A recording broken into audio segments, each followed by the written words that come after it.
नमस्कार. आज आपण बऱ्याच ताईंना ब्लाउज मध्ये छोटे छोटे अडचणी येतात त्यावर अगदी सोपे छोटे छोटे सोल्युशन सांगणार आहे. म्हणजे त्यावरून तुम्हाला ब्लाउज कटिंग करताना किंवा शिवताना कोणतीही अडचण येणार नाही. नवीन बघणारे असतील त्यांनी जर अजून चॅनलला सबस्क्राइब केलेले नसेल तर चॅनलला सबस्क्राइब करून नवनवीन व्हिडिओच्या अपडेटसाठी बेल आयकॉन ऑनला क्लिक करा आणि व्हिडिओला लाईक करून जास्तीत जास्त शेअर करा. आता बऱ्याच त्यांचं काय म्हणणं असतं, ज्यावेळेस ते ब्लाऊज शिवतात पण त्यांचं ह्या पहिल्या हुकामध्ये ब्लाऊज या ठिकाणी असा ओढल्यासारखा होतो. जर तुमचा हा प्रॉब्लेम असेल, ब्लाऊज ओढल्यासारखा होत असेल तर त्याचं कारण एक असं असतं, हा जो गळ्याला गोलाकार देतो तुम्ही हा आकार गळ्याला गोलाकार फिनिशिंग मध्ये जर दिलेला नसेल तर तुमचा तो ब्लाऊजचा हा भाग इथला ओढला जातो. त्याच्यामुळे पहिली चूक तुम्ही ही सुधारा की तुम्ही गळ्याला हा फिनिशिंग मध्ये आकार दिलेला आहे का. जर तुमचा आकार दिलेला आहे तर ही ब्लाऊज समजा टाईट होतोय तर त्यावेळेस काय करा, तुमचं ब्लाऊजचं एक तर फिटिंग टाईट असणार आहे. जर छातीमध्ये ब्लाऊज जास्त टाईट असेल तरी पण तो ब्लाऊज ओढल्यासारखा बसणार आहे. त्याच्यामुळे ब्लाऊजचं फिटिंग पण चेक करा की ब्लाऊजचं फिटिंग आपलं बरोबर आलेलं आहे का. आणि फिटिंग पण समजा तुमचं आता बरोबर आहे तर काय करायचं, ज्यावेळेस आपण पेपर पॅटर्न बनवतो, पेपर पॅटर्न बनवताना कटिंग मध्ये ज्यावेळेस आपण ही कटोरीचा आकार देतो, हा गोलाकार देतो, साईडला जे 1.5 इंच वाढवतो तर ह्या बाजूला इकडे अर्धा इंच वाढून घ्या आणि मग इकडे योगपट्टीचं जे अंतर आपण इकडनं 2 इंच वरती घेतो तिकडे तिरकस जोडा. त्याचा व्हिडिओ पण मी अपलोड केलेला आहे, तुम्ही तो व्हिडिओ बघा म्हणजे तुम्हाला ते कसं वाढवायचं ते लक्षात येईल. त्याची लिंक पण मी डिस्क्रिप्शन मध्ये देणार आहे.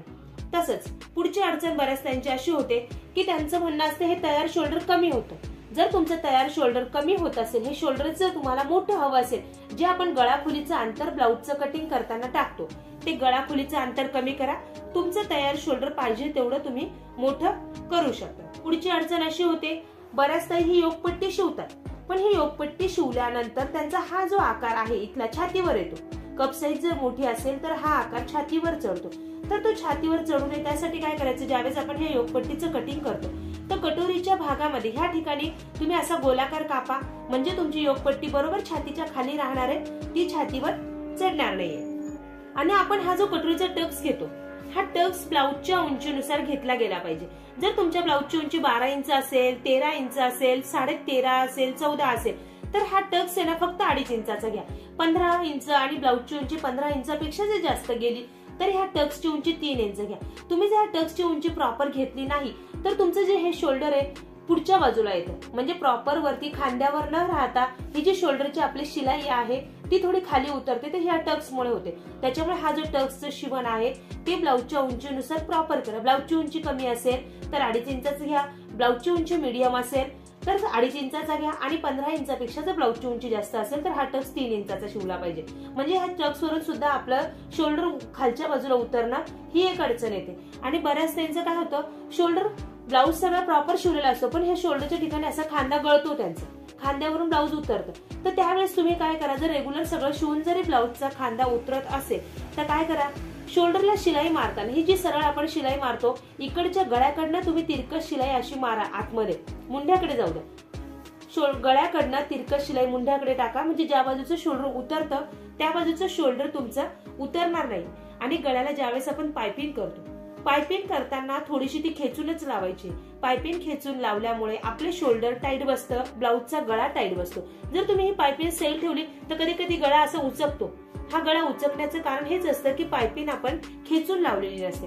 त्याच्यामुळे ब्लाऊजला पायपिंग लावताना खेचून लावा म्हणजे जेणेकरून तुमचा ब्लाऊजचा गळा उचकणार नाही आणि शोल्डर पण लूज पडणार नाही, खाली गळणार नाही. एका त्यांची कमेंट आली होती की त्यांचं म्हणणं होतं बाही लांबीनुसार हा जो तुम्ही मधला बॉक्स बनवता तो बॉक्स प्रत्येक वेळेस 3 इंच ठेवायचा का, तर नाही, बाहीच्या उंचीनुसार तो बॉक्स बदलतो. मी तसा पण तुम्हाला व्हिडिओ अपलोड केलेला आहे. 3 इंचाची बाही असेल तर 1.5चा बॉक्स करा, 4 इंचाची बाही असेल तर 2 इंचाचा करा आणि 5 इंचापासून पुढे तुमची किती पण बाही लांब असू द्या, 11 असो, 12 असो, 13, तर बॉक्स हा 3 इंचाचाच करायचा आहे. तुम्ही करून बघा, केल्याशिवाय तुमच्या लक्षात येणार नाही. 3चा बॉक्स केल्यामुळे हा जो आकार आहे तो प्रॉपर बसतो आणि इकडचं अंतर पण कमी होत नाही. पण बऱ्याच त्यांचं काय म्हणणं पडतं की हा खालचा आकार त्यांना अजून जर मोठा हवा असेल तर तो बॉक्स तुम्ही 3 इंचाऐवजी 2.5 इंचाचा करा म्हणजे तुमचं इथलं खालचं अंतर वाढेल. पण मला असं वाटतं 3 इंचाचा बॉक्स केल्यानंतर हे परफेक्ट माप राहतं, दंडघेरात ब्लाऊज अगदी सरळ व्यवस्थित बसतो. जर तुम्ही हे बॉक्स छोटा केला तर खालून ही बाही आहे ना पुढे सरकते. त्याच्यामुळे तो बॉक्स प्रॉपर 3 इंचाचाच घ्या. म्हणजे लहान मोठा बाहीचा जो पुढचा भाग आणि मागचा भाग याच्यात लहान मोठेपणा येणार नाही, एकसारखेपणा येईल. त्याच्यामुळे तो बॉक्सची उंची जेवढी बाहीची लांबी आहे त्यानुसारच टाकण्याचा प्रयत्न करा. काही ताईंचं म्हणणं असतं की आमचा ब्लाऊजचा पुढचा भाग उंचीला मोठा झाला, मागचा भाग उंचीला छोटा झाला. शक्यतो पेपर कटिंग करताना मागचा भाग पुढचा भाग कटिंग मध्ये सोबत काढा. मी बऱ्याच व्हिडिओमध्ये तुम्हाला बघा कटिंग शिकवताना मागचा भाग पुढचा भाग आपण सोबतच काढलेला आहे. आणि कटोरी ब्लाऊज मध्ये आपल्याला योगपट्टी ऑप्शनला असते उंची सेम करण्यासाठी. त्याच्यामुळे पेपर पॅटर्न सोबत काढा, मागचा भाग पुढचा भाग सोबत काढा. योगपट्टी आपण नंतर काढतो. योगपट्टी कटोरी साइड पीस मागचा भाग जोडल्यानंतर तुम्ही ह्या ठिकाणचं अंतर मोजून घ्यायचं, इकडचं अंतर मोजून घ्यायचं. जेवढी गरजेची आहे तेवढीच तुम्ही योगपट्टी लावा, म्हणजे तुमच्या ब्लाऊजचा मागचा उंचीचा आणि पुढच्या उंचीत फरक काहीही पडणार नाही. आता मागच्या बाजूचं बघू. मागच्या बाजूचा हा टक्स ज्यावेळेस आपण शिवतो, हा टक्स शिवताना तुम्ही प्रॉपर तिरकस शिवत जाऊन शेवटच्या 1 इंचाला अगदी कडेला शिलाई घ्या. म्हणजे टक्सच्या ह्या भागात जो घोळ पडतो, ब्लाऊज गोळा होतो, तो ब्लाऊज गोळा होणार नाही आणि ब्लाऊज अंगात अगदी व्यवस्थित बसेल. बऱ्याच त्यांचं काय होतं, ह्या गळ्याच्या खाली ह्या ठिकाणी ब्लाऊज उचकल्यासारखा होतो. बहुतेक करून काठापदराच्या साड्यांमध्ये असं होतं. तर त्यावेळेस काय करायचं, ज्यावेळेस आपण हे पेपर पॅटर्न बनवतो, गळा टाकतो, मुंढा टाकतो, हे घडीचा भाग टाकतो, तर फिटिंगच्या बाजूने अर्धा इंच वरती घ्या. हे टक्स पर्यंत इथे कट करा. म्हणजे ह्या ठिकाणी जो ब्लाऊज तुमचा उचकतो तो ब्लाऊज उचकणार नाही. फक्त अर्धा इंच फिटिंगच्या बाजूने वरती करून टक्स पर्यंत कट करा. शिवताना तुम्ही अशाच पद्धतीने शिवण करा, म्हणजे जे ब्लाऊज उचकतं ते ब्लाऊज उचकणार नाही. आपलं ब्लाऊज बिघडतं त्याच्यासाठी अगदी छोटी छोटी कारणं असतात. ती छोटी छोटी कारणं लक्षात आधी घ्या आणि मग ब्लाऊज कट करा, शिवण करा. म्हणजे तुमच्या ब्लाऊज मध्ये जो बिघाड होतो त्या सगळ्या चुका दुरुस्त केल्या जातील. अशा पद्धतीने आज आपण या छोट्या छोट्या अडचणींचं निरसन केलं.